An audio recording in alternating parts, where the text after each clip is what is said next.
आणि आता जिल्हा परिषद पंचायत समितीची आचारसंहिता लागण्याचा आता सध्या पत्रकार परिषद देखील त्या ठिकाणी सुरू आहे। मग त्या अनुषंगाने आपल्या या आंदोलनावर काही परिणाम होईल का? नाही, मुळात हे पहा, मी मुंबईकरांची माफी मागतो। मी अत्यंत जबाबदारीने आणि नम्रपणे सांगतो, आम्हाला जाणीव आहे मुंबईमध्ये एवढ्या मोठ्या संख्येनं ज्यावेळेस आमचे मल्हार मावळे अहिल्याबाईंचे लेखी जातील, निश्चितपणे मुंबईच्या जनजीवनावर त्याचा विपरीत परिणाम होणार आहे। शासन, प्रशासन, शिक्षण म्हणजे विद्यार्थी प्रत्येक बाबतीमध्ये तिथं याचा परिणाम जाणवणार आहे।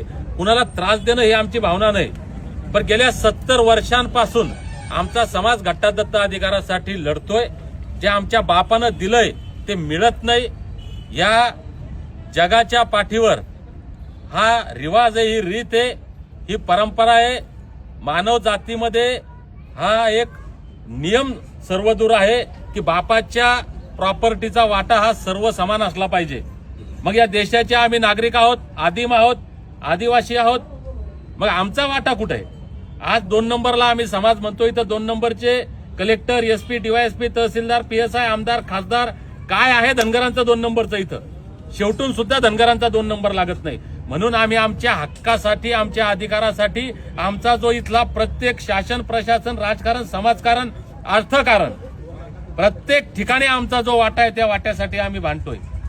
म्हणून आमच्यावर जो 70 वर्षापासून अन्याय झालाय, ज्या अन्यायाच्या झळा आम्ही स्वातंत्र्यानंतरच्या 70 वर्षापासून सहन करतोय, ज्या वेदना आम्ही सहन केल्या, जे नुकसान आमचं झालं हे शब्दात वर्णन करता येत नाही। आम्हाला मजबूर केलं इथल्या राज्यकर्त्यांनी मुंबईमध्ये येण्यासाठी।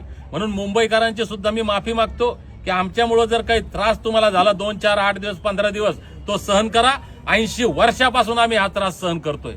तुम्ही म्हटलं आचारसंहितेचं, निवडणुकीच्या फार चांगली गोष्ट झाली। मला आत्ता माहिती मिळाली की फेब्रुवारीमध्ये निवडणुका आहेत। आता नरेंद्र मोदी साहेब तुम्हाला याचा फारसा फरक पडणार नाही, देवेंद्र फडणवीस साहेब तुम्हाला याचा फारसा फरक पडणार नाही।